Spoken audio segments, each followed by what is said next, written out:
In this video, I'm going to be telling you how I follow up with my new leads and how everyone on my team is kind of trained to follow up, so that by the end of this video, you can put these practices into play in your business so that you can get some better results. Now, during this video, I'm going to be going over my actual new lead life cycle right here, and it's basically just my follow-up process, and this is what everybody gets trained on. We all follow the same procedures, and so I'm gonna be showing you that and going over that. So whenever a new lead comes in, whether it's from the internet or a referral from somebody or an email, whatever it is, we reach out to them within the first 15 minutes. So we have to call them within the first 15 minutes. Now, 3 things can happen. So like, I have 3 different outcomes. They can either answer, not answer, or it be a bad phone number. On my sheet here, that's one of the 3 scenarios right there. So answer, not answer, or bad phone number. So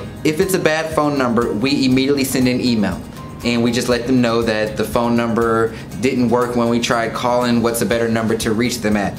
If they didn't answer, then we try again in the next 2 hours. So phone calls, we do every 2 hours until that lead picks up. Now, after we hang up the phone and they didn't answer, we immediately send a text message. Hey, it's Chaston, give me a call back. It's a simple text message, and it's just kind of one of those things where, you know, we're not gonna write a whole book on like why we're calling, all that kind of stuff. Like, that's for the phone call. So the text message is just short and sweet. Most times we get a response from that text message. They'll either text us back or say can't talk right now, or you know, they'll ask questions and all that type of stuff. But those are the kind of 3 outcomes from that first 15-minute phone call. When they answer and when we actually talk to them, we have a script that we use, you know, just to kind of introduce ourselves and everything like that. And then we also gather a lot of information from them. So this is our client wish list that every lead that we get, we try to get this information. This is the stuff like bedrooms, bathrooms, all that type of stuff. I know a lot of agents wait for the actual buyer's consultation to talk about that type of stuff, but I like to talk about it I like that information gathered on the phone, so that when we do have the buyer's consultation, I like to actually bring stuff to show them. So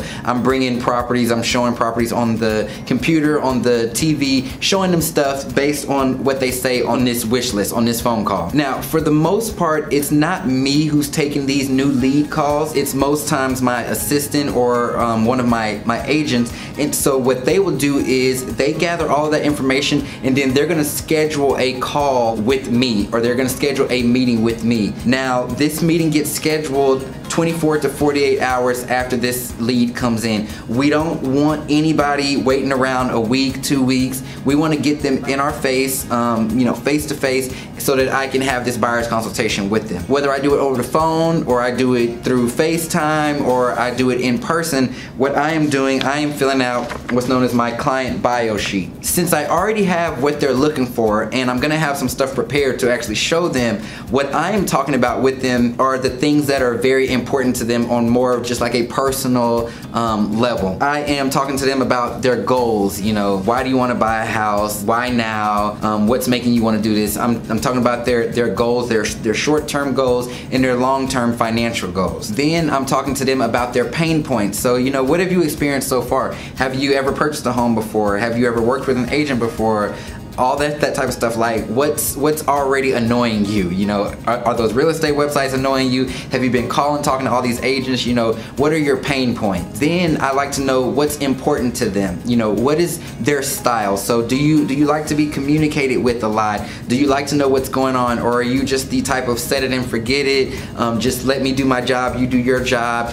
I mean, what's important to you? How can I make you feel the most comfortable? I'm writing all these things down on my actual client bio sheet, because I want to know what's important to them outside of just bedrooms and bathrooms and all that type of stuff. Because what I'm going to do is I'm going to cater my showings, my contract to close, everything to that actual client. So I need to know what's important to them on a more personal level. Now, after I have my meeting with them, we have a whole checklist, which I'm going to tell you about in the next video. I'm going to tell you all the steps in the checklist that we put that lead through. And so, I mean, there's all kinds of stuff on there that fill in all these gaps from when that lead comes in to when they are getting this information gathered and they're having that first discovery call to the actual buyer's consultation. There are certain things in the middle of everything, and so I'm gonna go over that list in the next video. But as far as follow-up goes, the important things to really take away from my follow-up process is that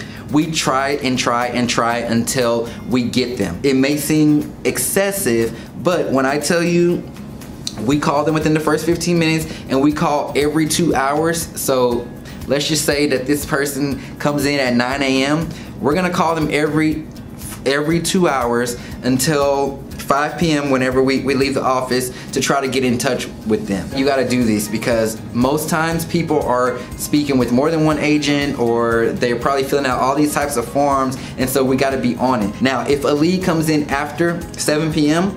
any day, we wait until 9 a.m. to call them. So we call them promptly at 9 because we want to give that impression that we're calling right when we open. I know some agents, you know, pick up the phone right when that lead comes in at 7, which is fine. I mean, it's just kind of one of those things where it's that fear of missing out and all that type of stuff. But we like to set boundaries and have boundaries. If you're talking to clients at the beginning at 8, 9, 10 o'clock, you know, we like to keep our boundaries. And so we call them every 2 hours. We send text messages. If we can't reach them there, we find them on Facebook, we find them on LinkedIn. We really reach out to these people, and nothing is too much until we get in touch with them. When we get in touch with them, they can either say that we're persistent or they can be mad that we called them so many times, but we're gonna get in touch with them. And so that's my lead follow-up process.